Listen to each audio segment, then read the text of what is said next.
Welcome to Penrose Learning, where we make understanding easy.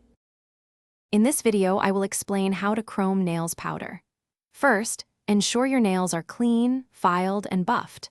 Apply a thin layer of gel base coat, then cure it under your lamp for 30 to 60 seconds.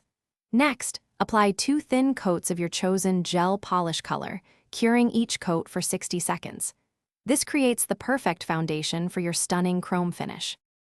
After your color coats, apply a no-wipe gel top coat and cure it for about 15 to 20 seconds.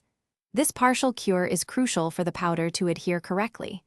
Dip your applicator into the chrome powder and gently rub it onto the nail's surface.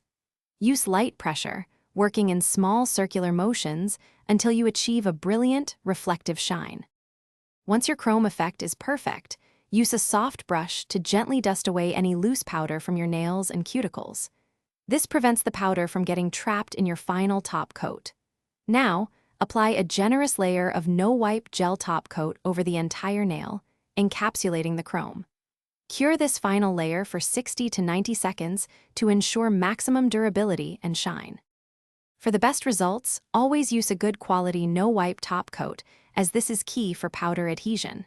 If your chrome isn't shiny, your top coat might be over or undercured. Experiment with curing times. Also, remember that a little powder goes a long way. Too much can make it harder to buff smoothly. Enjoy your dazzling chrome nails. Thanks for watching. If this was helpful, leave a like and consider subscribing. See you next time.